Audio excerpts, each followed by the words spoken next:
Well, hello. I am Matt Williamson. Pull back the curtain here. It is about 7:30 p.m. Sunday night. The late games are wrapping up. A little window here between Sunday afternoon action, Sunday night football action. My plan is to record a shorty most weeks when the Steelers play, especially the 1 o'clock starts at this time, so you can get it as soon as possible. I realize that when you hear some of this, there'll be more news, particularly injury and that stuff, and I'll dig much deeper into this game, of course, starting tomorrow. Well, starting tonight, but tomorrow's podcast. So this is just initial reaction stuff.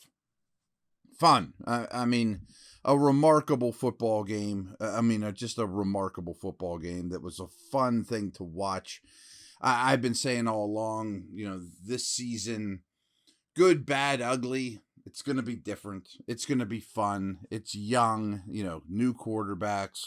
I thought today was a phenomenal example of that. The ups and downs were unbelievably strong. I have so many notes here.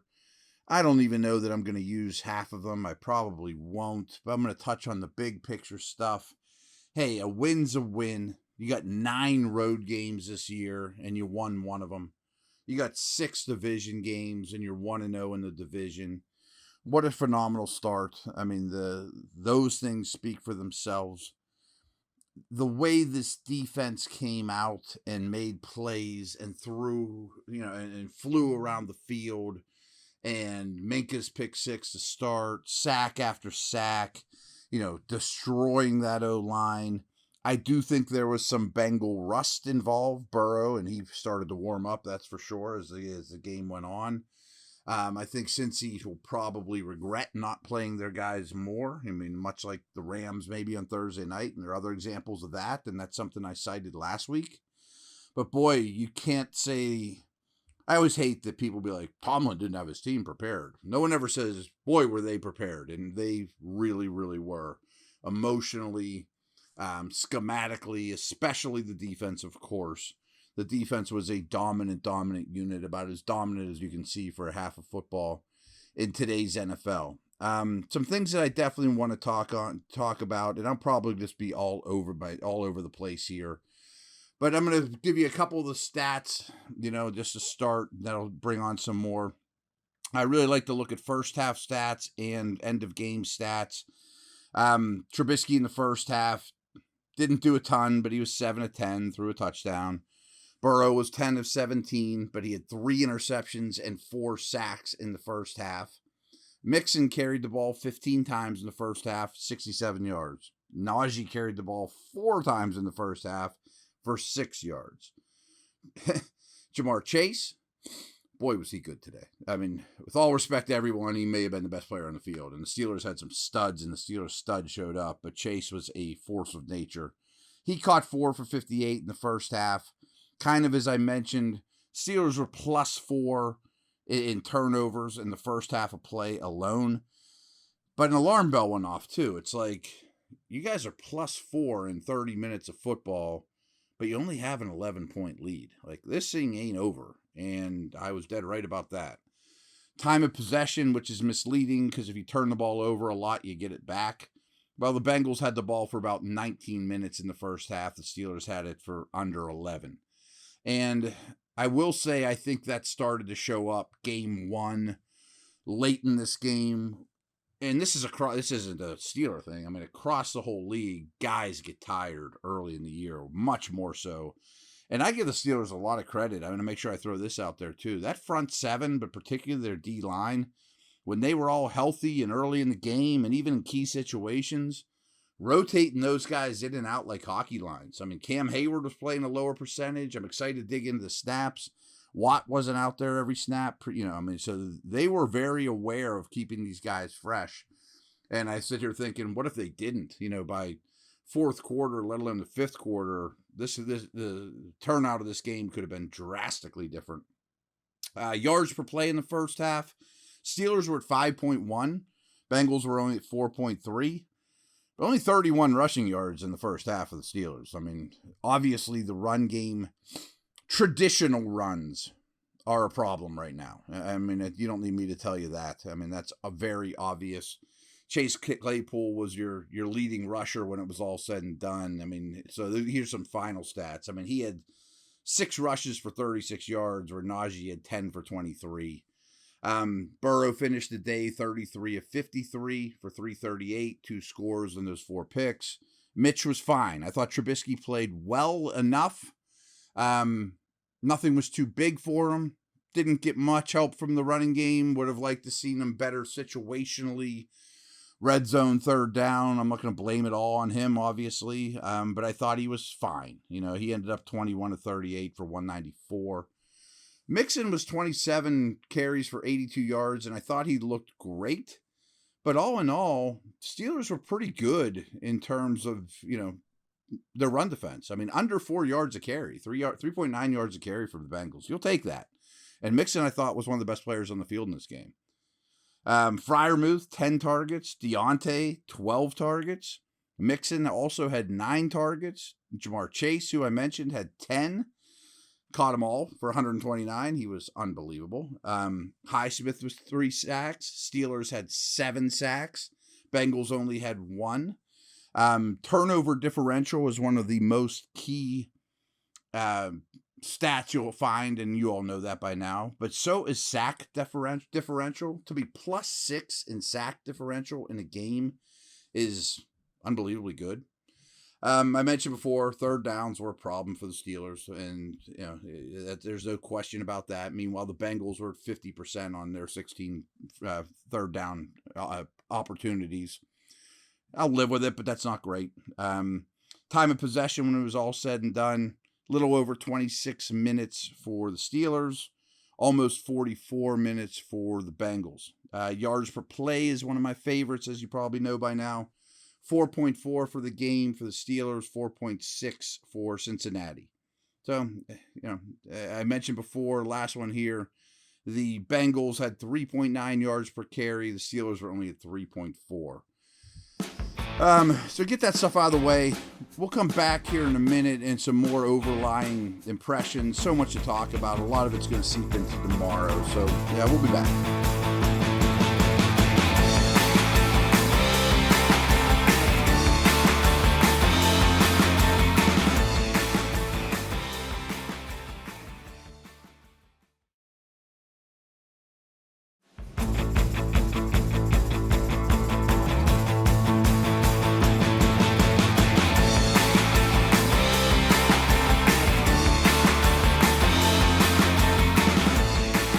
Stars came out to play, especially on defense. Minkah, I mean, pick 6 to start the game, unbelievable.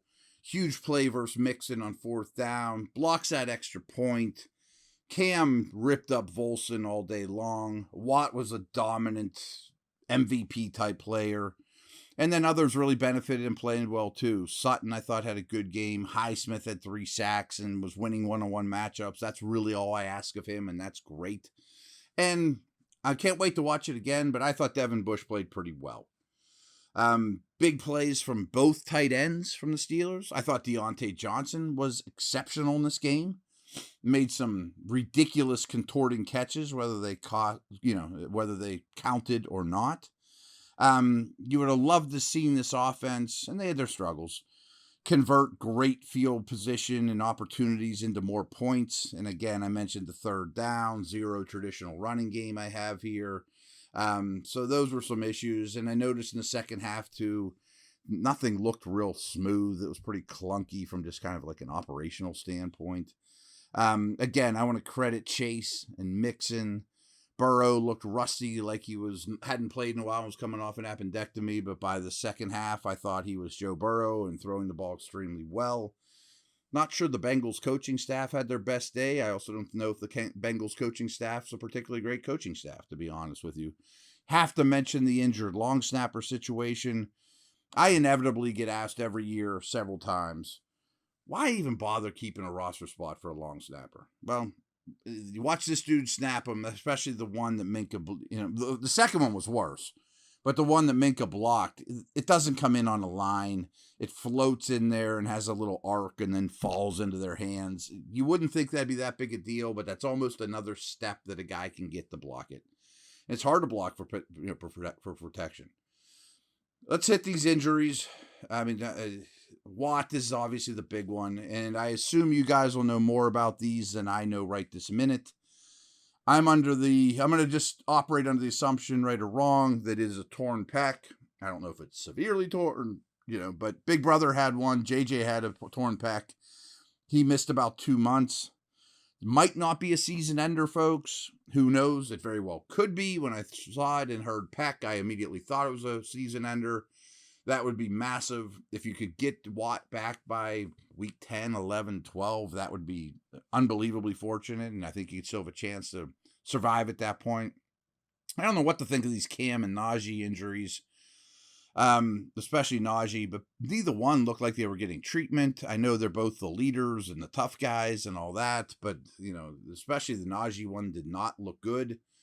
That's a much less concern to me than Watt, let alone Cam. And I'm not picking on Najee, but Warren would be okay. I didn't think Harris was particularly impressive. He also didn't have much to work with. Levi Wallace left the game, didn't return, never a good sign. Ripple effect of that would be much more Sutton outside, and I would assume Millette in the slot, which you can live with, but then depth is dangerously thin. Spillane was also injured. While we're talking about him, I just want to throw a couple things out there. I mean, I think most of you guys realize I'm not the biggest Spillane fan. I think he gets picked on. I don't know that he's an athletic enough guy to play as much as he does on defense. But as I mentioned, they're rotating their front a lot. They're also rotating the linebackers. But it looks pretty clear that Spillane is the dime back and dime linebacker. When they have one linebacker on the field with a 4-man front and 6 defensive backs, which is a lot of the time, he's been the linebacker. I mean, not Jack, not Bush. I understand him and Bush rotating or whatever. I would think Jack would never leave the field. Apparently, I'm wrong. I understand that Spillane is smart and a phenomenal communicator by all accounts. Great. I just think that those things will probably come back to bite them, to be very honest with you. I mean, if that's the move, I mean, if it's 3rd and 8 against 11 personnel and you think they're going to throw, I think Spillane's the last guy I went out there. Maybe I'd prefer him over Bush, but definitely not over Jack. What else here? I mean, there's so much. I'm just kind of scrolling as I chat with you guys. I like that they featured Claypool. I thought that was interesting, and I'm very much in favor of it. Maybe he doesn't need 6 or 7 carries or whatever a game on end arounds. I think people will catch on to that pretty quick. I'd like to see more Pickens, but don't have the slightest bit of concern about him at all. I mean, some of the situational stuff was phenomenal. Some of these things really reminded me of things I watched in practice. Situational, the 7-shot stuff they do. A couple bad penalties by the Steelers at the end of regulation too, and then Chase beats Witherspoon for that touchdown 1-on-1, and I'm not sure many corners are breaking that up, folks. And Spoon redeemed himself obviously later. That was awesome. Note on Trubisky, I meant to say before, I didn't like. Too many of his throws came off his back foot, whether he needed to or not. I understand that there's a rush and can't always step in, and he has enough arm to get away with that, but that's something I'm just going to keep my eye on that I didn't see a ton of in the preseason, but I saw a lot of in this game and didn't love it, and some of those balls floated, and it wasn't a real crisp outing, when those were his decisions with in terms of his footwork and whatnot. And, not many games you're going to be +5 in turnover differential.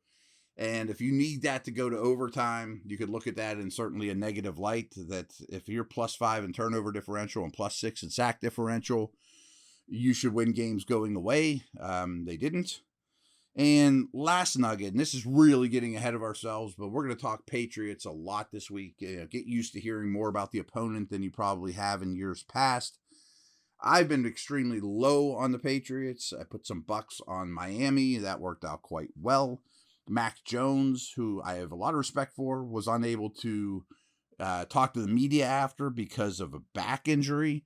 They were terrible as a team, as they have been in the preseason and all practice reports. But the big reason I wanted to bring them up was the Mac Jones injury, how bad they looked, especially on offense, this entire game against the Dolphins.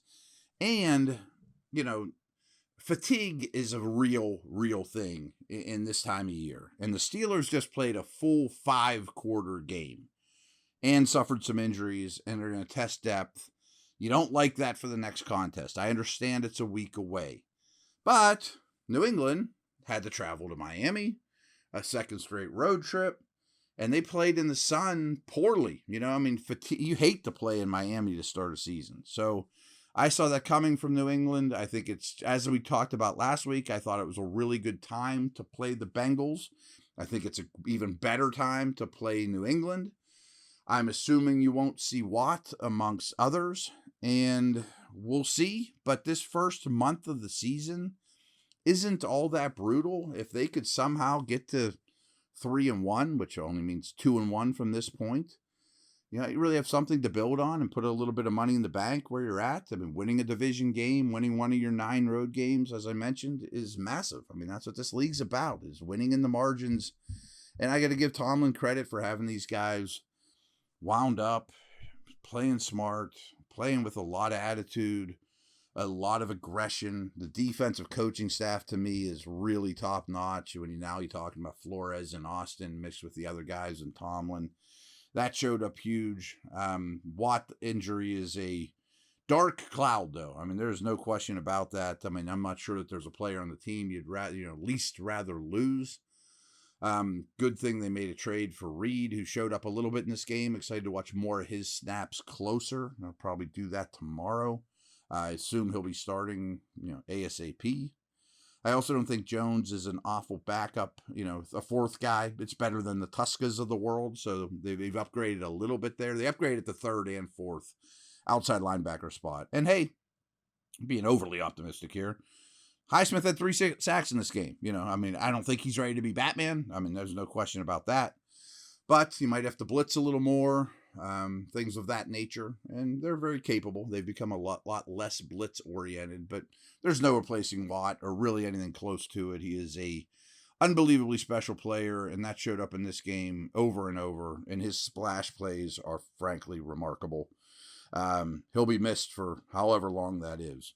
So I just wanted to make sure I got this one in the books for you, give you a 15-minute, quick reaction type of deal. That's probably what you'll get Sunday nights, Monday mornings from me in the podcast world. And we'll dig in a lot deeper tomorrow. I'll certainly know a lot more whenever I've had 24 hours to digest this, watch it a second time, all that good stuff. That is a wrap. Over and out.